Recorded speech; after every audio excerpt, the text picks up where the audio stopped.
inyong guro sa Araling Panlipunan. Ako si Binibining Cherry Luigi Clanor. Kumusta mga bata? Ayan, mabuti. So bago tayo magsimula, Trisha, maaari ba ikaw mamuno ng ating panalangin? Ayan, salamat. Okay, Juan, meron ba tayong liban ngayong araw? Wow, wala tayong liban ngayong araw. Palakpakan natin, kumpleto tayo ngayong araw. Okay, Terence, ikaw yung nakatakda natin ngayon para sa ating balitaan. Ayan, salamat. So kayo mga bata, patuloy pa rin ba kayo nag-iingat dahil sa pandemyang lumalaganap sa ating bansa? Ayan, tama. Patuloy pa rin tayo mag-ingat kasi hindi natin alam kung kailan tayo pwedeng tamaan nito. Ayan, tama. Okay mga bata, naaalala nyo ba o sino nakakaalala kung ano yung pinag-aralan natin kahapon? Trisha. Tama. Ito ay ang pagkakaiba ng sex at gender. Okay. Sinong makakapagsabi sa akin ano ang kaibahan ng sex at gender? Alyona. Ayan, tama. Ang sex, ito ay tumutukoy sa physiological at biological ng isang babae at ng lalaki. At ang gender naman, ito ay tumutukoy sa kilos, galaw o gawain ng kababaihan at ng mga kalalakihan. So, ayan, magaling. Bago tayo magsimula sa bago nating paksa, may mga inyanda akong katanungan dito. Ang mga katanungan ito ay may mga numero na kung saan ito ay may katumbas na letra. Halimbawa, 1, ito ay katumbas na letter A. At number 4, katumbas na ay letter D. Yan, tama. May katanungan ba tayo na unawaan? Ayan, so pakisagutan. Yung makakasagot, pwede itaas sa kamay. Ayoko na. Sabay-sabay. Okay. Okay, Yona, anong sagot? Binukot. So, ibig sabihin, ang mga kababaihan doon sa panay na tinatago sa mata ng publiko, sila ay mga binukot. Magaling. Okay, sino gusto sumagot para sa ating pangalawang katanungan? Terence. Okay? Tama daw ba o mali na ang kalalakihan noon ay pinapayagang mag-asawa ng marami? Yes, tama. Magaling. Okay, sa pangatlong katanungan, maaari mo ba sagutan, Evelyn? Yan, magaling. So, ibig sabihin, nung panahon ng mga Amerikano, pinapayagan daw ba mga kababaihan na makaboto? Tama. Ayan. So, sa tingin niyo mga bata, ano ang ating tatalakayin ngayong araw? Sino gusto sumagot? Itaas ang kamay. Okay, Nene. Yun, tama. Ito ay tungkol sa gender role sa Pilipinas. So, ibig sabihin, ang gender role, ito ay isang papel na ginagampanan ng kasarian. Ayan. Okay. So, sino nakakaalala o nakapag-aral na ng mga una ng pag-aaral? Ano ang ibig sabihin ng pre-colonial? Okay, Hasmin? Yes, tama. Ang pre-colonial, ito yung mga nangyari sa ating bansa. Noong panahon, hindi pa tayo nasasakop ng ibang bansa. Okay, sino nakakaalam? Ano yung tatlong bansa na sumakop sa Pilipinas? Sino pa gustong ibang sumagot? Okay, Evelyn. Tama.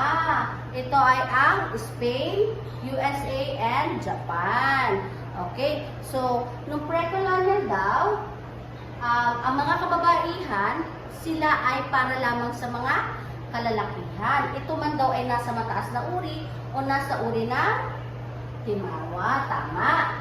So, yan ay nung panahon ng pre-colonial.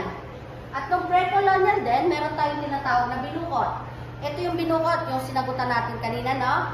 Ang binukot, sila yung mga sabay-sabay natin basahin para lahat tayo ay maunawaan at maintindihan ano ang ibig sabihin ng binukot.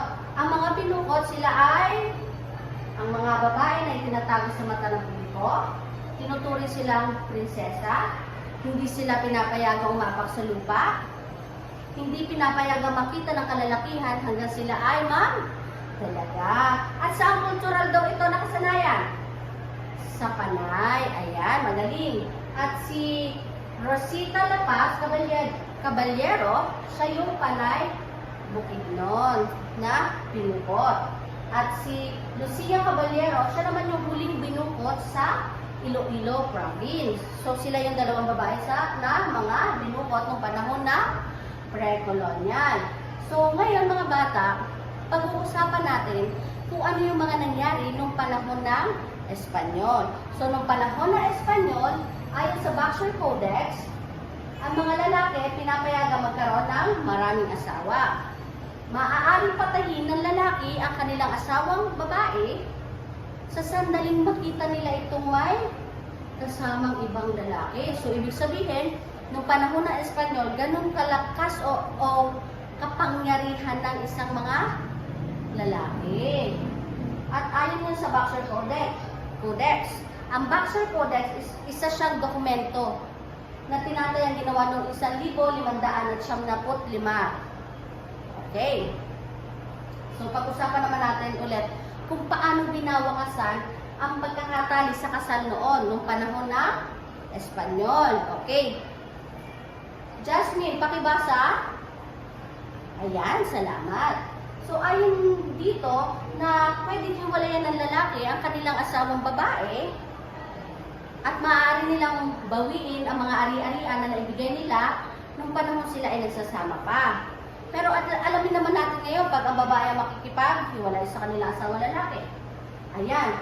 Ayon dito, kung magnanais na makipaghiwalay ang babae sa kanilang asawang lalaki, wala silang makukuhang anumang pag-aari. So, grabe, no? Ipinapakita lamang dito na may pagkiling pa rin sila sa mga kalalakihan.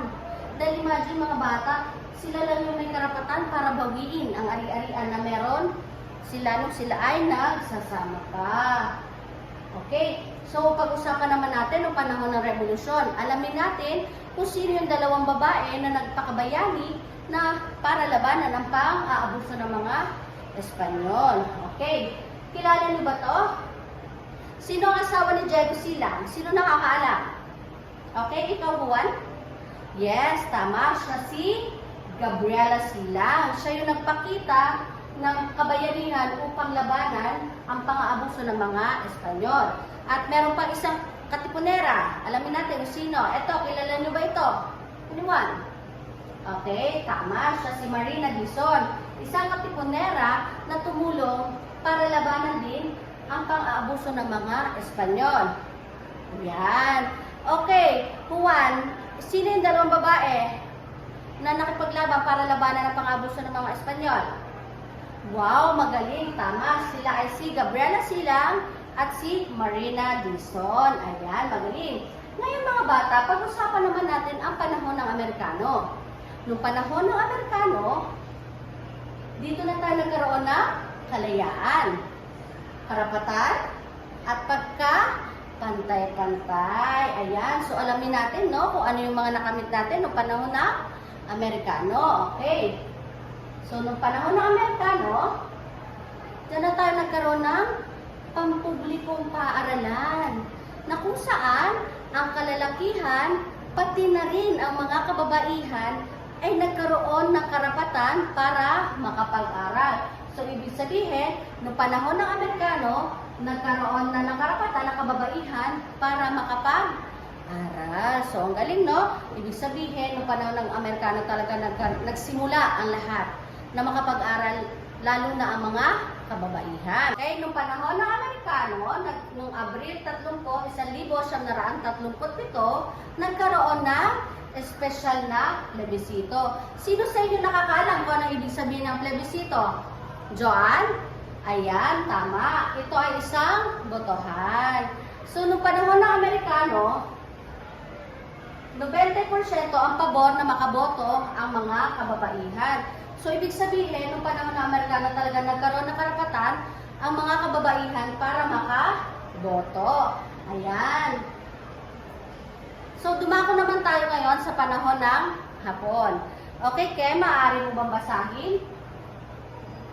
Salamat. Ayan. So, ibig sabihin, nung panahon ng Hapon, kasama na ang kababaihan sa pakikipaglaban sa panahon ng Hapon. At ang kababaihan na nagpapatuloy tuloy ng kanilang karera na dahilan ng kanilang pag-iwan sa kanilang tahanan, ito ay hindi iligtas. Ayan, ito ay nung panahon ng Hapon. So, dumako naman tayo sa kasalukuyan, panahon ng kasalukuyan natin. So, di ba tayo, ang mga kababaihan, may trabaho man o wala, patuloy pa rin tayong inaasahan na gumawa sa gawaing bahay. Tama ba? Yes, tama. At ngayon, panahon natin ngayon sa kasalukuyan, patuloy pa rin sinusulong ang mga batas para sa pagkapantay-pantay na karapatan ng kababaihan, kalalakihan, kasama na rin dito ang mga LGBT. Ayan, madali. Okay mga bata, hahatiin ko kayo sa 3 pangkat. Ang unang pangkat, dito sa bandang kaliwa ko, kayo ay gagawa ng slogan. At itong pangalawang pangkat, dito sa aking gitna, kayo naman ay gagawa ng isang awitin na ang pamagat ay babae na inanlaya. At kayo dito sa bandang kanan ko, kayo ang ikatlong pangkat, kayo naman ay gagawa ng editorial cartoon na kung saan ibibigay nyo sa amin ang mensahe ng inyong nagawang editorial cartoon. Bibigyan ko kayo ng 10 hanggang 15 minuto para gawin ito. Okay, tapos na? Ayan, sige. Unang pangkat, maaari ba namin makita yung ginawa? Ayan, ang pagkapantay-pantay na kasarian ay hindi issue ng kababaihan. Ito ay issue ng sangkatauhan na siya nakaka-apekto sa ating lahat. Wow! Ang ganda ng ginawa ng unang pangkat. Palakpakan natin sila. Ayan. Ngayon, tingnan naman natin at pakinggan ang awitin na ginawa ng ikalawang pangkat. Wow! Magaling! Maganda rin yung nagawa nilang awitin. Palakpakan natin ang ikalawang pangkat. Ayan, salamat. Okay, sa ikatlong pangkat. Ayan, so kitang-kita naman sa kanilang nagawang larawan na ang babae at lalaki ay nagkaroon ng pantay-pantay at karapatan. Ayan. So, sabi dito, sa naging talakayan natin, marami tayong dapat na malaman sa kalagayan ng mga kababaihan sa ating lipunan noon at ngayon.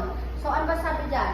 Sa kasalukuyan ng mga tinatamasa ng ating kalayaan, lalo na ng mga kababaihan, tayo na nandito sa silid-aralan ay isa sa nagtatamasa nito. Ayan. At ano ba yung mga tinutukoy ko na tinatamasa natin ngayon? Yes?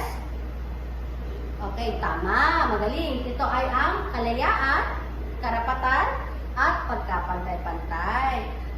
Alam ko na ang mga gawain na pinakita nyo ngayong araw ay isang pagpapatunay lamang na kayo ay mulat sa mga kaganapan at kalagayan ng ating bansa.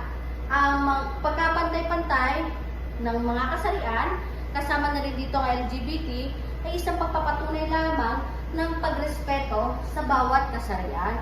Bagamat hindi pa buo ang pagkakatanggap sa mga LGBT, ay patuloy pa rin naman ito isinusulong sa batas. Ayan.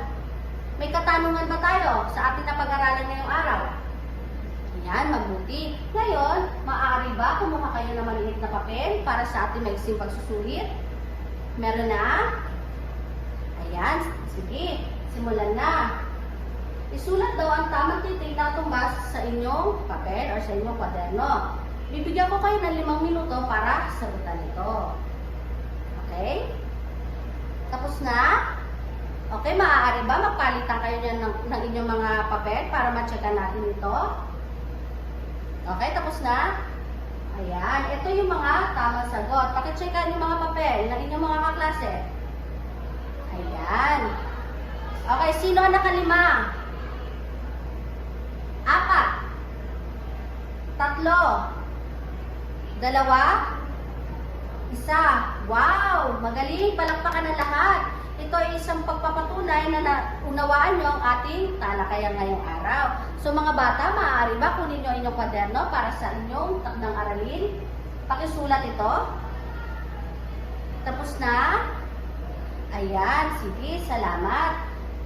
Maraming salamat sa inyo mga bata sa inyong pakikinig at bukas ay magkita-kita tayo muli.